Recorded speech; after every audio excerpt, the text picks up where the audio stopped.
देखो तो इनकी ड्रेस, इनकी चोटी, इनका मेकअप। हाँ आंटी, मेरी ड्रेस, मेरी चोटी, मेरा मेकअप। मेकअप में तो बहुत कुछ होता है। ऐसा मेकअप में क्या क्या होता है? हाँ, हमसे पूछ रही हो मेकअप में क्या क्या होता है? आज तो मेकअप में मौका ही मिल गया, पूरा कौन बताएंगे, मिलकर बताएंगे, तुम खुश भी होगी। आंटी जी, मेकअप में तो बहुत कुछ होता है, आपको बताती हूँ। Foundation, fair and lovely, mascara, eyeliner, eyeshade, lipstick. अरे अरे, अभी तो बहुत कुछ छूट गया। Kajal, baby cream, CC cream, primer, face powder, highlighter, blusher, गुलाब। अब हुआ मेकअप पूरा। मेकअप पूरे होने में बहुत वक्त लगता है, और तैयार होने के बाद में मेकअप में परी लगती हूँ, परी। अल्लाह अल्लाह, ये तो देखो बच्चों की शायद तो इससे ज्यादा बढ़ गई। ना बड़ों का आदब, ना किसी का लिहाज, बिल्कुल बदतमीज हो। मैं तो इनको समझा समझा कर थक गई हूँ।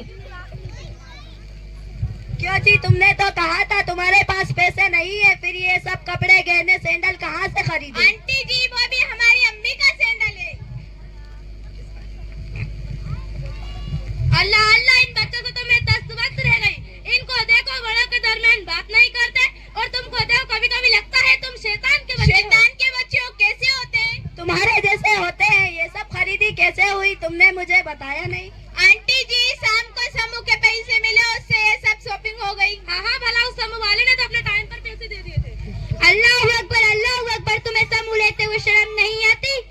इसमें कैसे शर्म की बात है? शर्म की बात नहीं तो और क्या है। वो सूद से पैसे दे रहा है और तुम ले रही हो, उसको दुआएं दे रही हो।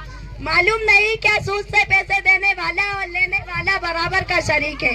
अल्लाह दोनों पर लानत करता है। ऐसे पैसों से ऐसे बच्चों की परवरिश होती है। मैं आपको एक वाक्य सुनाती हूँ कि हजरत अबू हुरैरा से रिवायत है कि हजरत मोहम्मद सल्लल्लाहु अलैहि वसल्लम ने फरमाया कि जिस रात मेराज हुई, मैं एक कौम के पास आया। उनके मकान बड़े बड़े थे, उनमें सांप थे, वो बाहर से ही नजर आ रहे थे। मैंने कहा, है जिब्रील, ये कौन लोग हैं? हजरत जिब्रील ने फरमाया, ये सूदखोर है। अरे क्या जी, क्या बात है? मुझे पागल समझा है क्या? 4 महीने गर्मी वाले और 4 महीने ठंड के और 4 महीने बारिश वाले। अल्लाह ने मुंह में जबान दी तो कुछ मत बोलना, वरना जिंदगी कैसे गुजारनी हमको सब मालूम। चलो बेटा, उठ चले। अल्लाह, ऐसा नहीं, बैठो जी, आप तो गुस्सा हो गए। अरे क्या जी, आपके बकवास है क्या? मैं और मेरे बच्चे हैं, तुम्हारी कड़वी कड़वी बातों को सुनने के लिए आए थे क्या? मैं तो ना तुम्हारे बच्चों की वजह से चुप बैठी, वरना बोलना तो मुझे बहुत आता है बोलने के लिए। इतना सब तो बोल लिया, अब क्या बचा है बोलने के लिए? आंटी जी, आप तो गुस्सा हो गई, लीजिए पानी पी लीजिए, गुस्सा दूर होगा। तुमको एक वाकया सुनाती हूँ, जिनका नाम उमर बिन अब्दुल अजीज है, जिन्हें उमर अंसारी कहते हैं। वक्त के खलीफा, वक्त के बादशाह। एक मर्तबा ईद के मौके पर बाहर थे, घर में तशरीफ लाए और उन्होंने सलाम किया। उनकी बच्ची ने मुंह पर कपड़ा रखकर सलाम का जवाब दिया। मुंह पर कपड़ा रखने की वजह पूछी, बताया कि घर में खाने के लिए कुछ नहीं है, इसीलिए कच्ची प्याज खाई हूँ, जरा आपको तकलीफ होगी। ये सुनकर अब्बा को बहुत तकलीफ हुई। बाप तो बाप है। घर से निकले बादशाह हसन जी के पास खजाना जमा होता है और कुछ रकम उधार मांगी। हसन जी में अल्लाह का वली था, उसने कहा, बादशाह सलामत मैं आपको रकम दूंगा, क्या आप मुझे एक बात की गारंटी देंगे? आप एक दिन या एक रात या एक महीना जिंदा रहोगे? रसूलुल्लाह सल्लल्लाहु अलैहि वसल्लम ने फरमाया है कि मुझे मौत के एक सलाम पे लेने से दूसरे सलाम पे लेने तक भरोसा नहीं। मैं एक दिन या एक रात या एक हफ्ता या एक महीना और कुछ दिन की मोहलत मांग रहे हैं। आप गारंटी दे तो मैं उनको रकम दूंगा। ये सुनकर उमर बिन अब्दुल अजीज वापस आए। माशाअल्लाह, आपकी बेटी को तो बहुत अच्छी अच्छी बातें सिखाई। ये सब दीनी मालूमात आपने कहाँ से हासिल किए? हम दीनी मकतब में जाते हैं और ये सब बातें मकतब में सिखाई जाती है कि जिंदगी किस तरह गुजारी जाती है। आपको मालूम नहीं कि परवलिया सड़क जामा मस्जिद दारुल कुरान के अंदर कुरान मजीद, दीनी तालीम, उर्दू, अरबी और अच्छी अच्छी बातें सिखाई जाती है, वहीं से हासिल की है।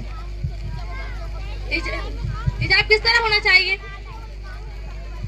हिजाब के साथ फराइज है, कपड़ों का मुकम्मल होना, जीनत।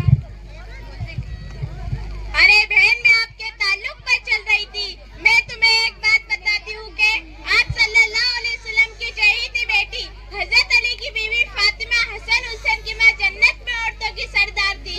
हजरत फातिमा रज़ियल्लाहु अन्हा का हिजाब कुछ इस तरह का था कि पहनने के बाद उसके अंदर के बनावट नजर नहीं आते थे, अंदर कौन कैसा है मालूम नहीं पड़ते थे। और आज लिबास पहनने के बाद औरत की बनावट नजर आती है।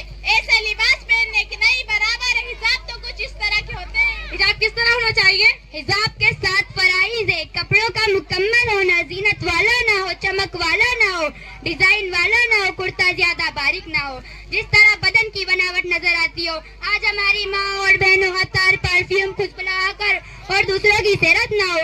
अल्लाह ताला ने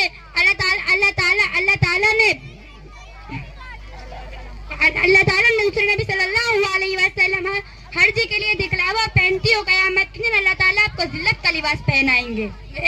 बहन आपका बहुत बहुत शुक्रिया, आपने मुझे बहुत बड़े गुनाह से बचा लिया। आज से मेरे बच्चे ही मकतब जाएंगे, आज से मेरे बच्चे भी हिजाब पहनेंगे। मैं आपका बहुत बहुत शुक्रिया अदा करती हूँ। अल्लाह ताला आपको जज़ाए खैर दे। अगर आप मुझे इतने प्यार से समझाती तो मैं शायद कभी नहीं समझ पाती कि जिंदगी मजे उड़ाने के लिए नहीं दी, बल्कि अल्लाह ने अल्लाह की बात करी जन्नत बसाने को दी। मैं अल्लाह से तौबा करते हैं, ना करने का अदर करती हूँ। इंशाअल्लाह इस्लाम के मुताबिक जिंदगी गुजारूंगी। आमीन। अस्सलामु अलैकुम व रहमतुल्लाहि व बरकातहू।